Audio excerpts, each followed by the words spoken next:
Coming off, it's always good to come off a win. It's a very feisty, tough Mississippi State team. Thought they really played hard and competed, so that was good for our guys to get that win, get over the hump, and mentally get back on stride as far as competing and being successful. This Thursday, a very talented Ole Miss team playing really well. I think they have all the pieces to be very successful. Good guard play. I think Jarvis Summers does a great job of running their team, directing traffic. Marshall Henderson's really shooting the ball well, very aggressive. It's always in attack mode, which is a great sign for a scoring guard. And they put themselves in a position to get offensive rebounds. They got two of the best of the bigs in the country, averaging 4 offensive rebounds a game in league play, which is an amazing stat. Even though their field goal percentage as a team isn't as high, they do a great job of getting offensive rebounds, getting extra baskets, making extra plays, tipping the ball, keeping it alive. So it's a great sign for a team. So should be good for us. Our guys have really competed in practice. A lot of energy, which is always a good sign. Looking forward to getting better.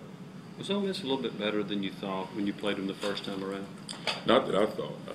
So I seen them last year. When you got those kind of big guys that have physical, and then you add the addition of Marshall Henderson, which I thought he's more of a catch and shoot guy. Watching him on film because the games that we saw, he's a guy that does a good job shot faking, 80-90% free throw shoot. So he makes his free throws, knows how to get you on his hip and shoot floaters. He makes good decisions with the basketball. He's a very crafty basketball player. 6'2", slight frame, but he knows how to get in, knows how to get shot fakes and get fouled. But I thought they were a good team. I just think what happened from a perception standpoint, I thought they were good. People said, well, they didn't play anybody, this and that, but they were still a talented team, regardless of whoever they scheduled. They were very talented, and it shows now.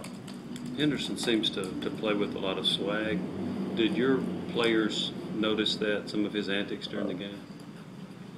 I hope so. The guy's scoring baskets, he's making plays. If he's allowed to do it, I enjoyed watching. I hate to be on the other side, but he's a competitive basketball. You got to step to the plate. So you think you guys were surprised? You think your players were maybe surprised about all the things that he could do? Come off screens and fakes and all the array of ways he exploited you guys. Surprise is after 7, 8 points, not 32.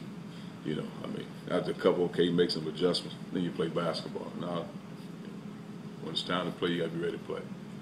That combination they had, the bigs, Holloway and Buckner, two guys like that. How tough is that to handle the paint with them when you have two guys like that? It's basketball. When you're trying to be the best, you go against the best, and that's part of it. We got big guys. You got to accept challenges and play basketball. They're very talented basketball players, and I think those guys will have long careers after college. Because they identify who they are. They do a great job rebounding. They don't do things they don't normally do. Buckner blocks shots. He runs the floor. He has opportunities to score the ball, and has a really good footwork for a big guy. I don't think he gets enough credit for his footwork around the rim and making plays. And Holloway just makes plays. He attacks. He's aggressive. He's all over the floor. Because with the league growing the way that it is, things are not necessarily consistent year to year right now with the schedule. Do you like the fact that you're going to see Ole Miss so soon after you guys just played?